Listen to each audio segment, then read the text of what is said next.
Genesis 49. Then Jacob called his sons, and he said to them, "Gather together, so that I may announce what will happen to you in the last days. Gather together and listen, O sons of Jacob. Listen to Israel, your father. Reuben, my firstborn, you are my strength and the beginning of my sorrow, first in gifts, greater in authority. You are being poured out like water, may you not increase. For you climbed onto your father's bed, and you defiled his resting place. The brothers Simeon and Levi, vessels of iniquity waging war. Let not my soul go by their counsel, nor my glory be within their meeting. For in their fury they killed a man, and in their self-will they undermined a wall. Cursed be their fury, because it was obstinate, and their indignation, because it was harsh. I will divide them in Jacob, and I will scatter them in Israel. Judah, your brothers will praise you. Your hand will be at the necks of your enemies, the sons of your father will reverence you. Judah is a lion young. You have gone up to the prey, my son. While resting, you have lain like a lion. And just like a lioness, who would rouse him? The scepter from Judah and the leader from his thigh will not be taken away, until he who will be sent arrives, and he will be the expectation of Gentiles. Tying his young colt to the vineyard, and his donkey, O my son, to the vine, he will wash his robe in wine, and his cloak in the blood of the grape. His eyes are more beautiful than wine, and his teeth whiter than milk. Zebulun will live at the seashore and by the outpost of ships, reaching as far as Sidon. Issachar will be a strong donkey, reclining between the borders. He saw that rest would be good, and that the land was excellent. And so he bent his shoulder to carry, and he became a servant under tribute. Dan will judge his people just like any other tribe in Israel. Let Dan be a snake in the way, a viper in the path, biting the hooves of horses, so that his rider may fall backward. I will wait for your salvation, O Lord. Gad, being girded, will fight before him. And he himself will be girded backward. Asher, his bread will be fat, and he will provide delicacies to the kings. Naphtali is a stag sent forth, offering words of eloquent beauty. Joseph is a growing sun and stately to behold, the daughters run back and forth on the wall. But those who held darts, provoked him, and they contend with him, and they envied him. His bow sits in strength, and the bands of his arms and hands have been let loose by the hands of the mighty one of Jacob. From there he went forth as a pastor, the stone of Israel. The God of your father will be your helper, and the Almighty will bless you with the blessings of heaven above, with the blessings of the abyss that lies beneath, with the blessings of the breasts and of the womb. The blessings of your father are strengthened by the blessings of his fathers, until the desire of the hills of eternity shall arrive. May they be at the head of Joseph, and at the summit of the Nazarite, among his brothers. Benjamin is a ravenous wolf, in the morning who will eat the prey, and in the evening who will divide the spoil.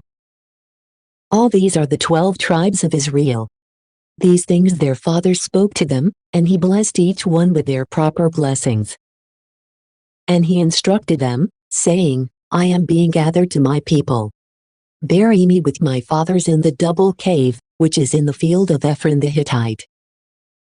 Opposite Mamre, in the land of Canaan, which Abraham bought, along with its field, from Ephron the Hittite, as a possession for burial. There they buried him, with his wife Sarah. And there Isaac was buried with his wife Rebekah.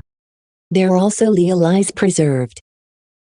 And having finished these commands by which he instructed his sons, he drew his feet onto the bed, and he passed away. And he was gathered to his people. Genesis 50. Joseph, realizing this, fell upon his father's face, weeping and kissing him. And he instructed his servant physicians to embalm his father with aromatics. And while they were fulfilling his orders, 40 days passed. For this was the method of embalming dead bodies. And Egypt wept for him for 70 days. And when the time for mourning was fulfilled, Joseph spoke to the family of Pharaoh, "If I have found favor in your sight, speak to the ears of Pharaoh. For my father made me swear, saying, 'See, I am dying. You shall bury me in my sepulchre which I dug for myself in the land of Canaan, therefore, I shall go up and bury my father, and then return.' And Pharaoh said to him, 'Go up and bury your father, just as he made you swear.' So as he went up, all the elders of the house of Pharaoh went with him, along with every patriarch in the land of Egypt. And the house of Joseph with his brothers, except their little ones and flocks and also the herds, which they left behind in the land of Goshen. Likewise, he had in his company chariots and horsemen. And it became a crowd without restraint. And they arrived at the threshing place of Atad, which is situated beyond the Jordan. There they spent 7 full days celebrating the funeral rites with a great and vehement lamentation. And when the inhabitants of the land of Canaan had seen this, they said, 'This is a great lamentation for the Egyptians.' And for this reason, the name of that place was called, the Lamentation of Egypt. And so, the sons of Jacob did just as he had instructed them. And carrying him into the land of Canaan, they buried him in the double cave, which Abraham had bought along with its field, from Ephron the Hittite, as a possession for burial, opposite Mamre. And Joseph returned into Egypt with his brothers and all those of his company, having buried his father. Now that he was dead, his brothers were afraid, and they said to one another, 'Perhaps now he may remember the injury that he suffered and requite us for all the evil that we did to him.' So they sent a message to him, saying, 'Your father instructed us before he died that we should say these words to you from him, I beg you to forget the wickedness of your brothers, and the sin and malice that they practiced against you. Likewise, we petition you to release the servants of the God of your father from this iniquity.' Hearing this, Joseph wept. And his brothers went to him. And reverencing prostrate on the ground, they said, 'We are your servants.' And he answered them, 'Do not be afraid. Are we able to resist the will of God? You devised evil against me. But God turned it into good, so that he might exalt me, just as you presently discern, and so that he might bring about the salvation of many peoples. Do not be afraid. I will pasture you and your little ones.' And he consoled them, and he spoke mildly and leniently. And he lived in Egypt with all his father's house, and he survived for 110 years. And he saw the sons of Ephraim to the 3rd generation.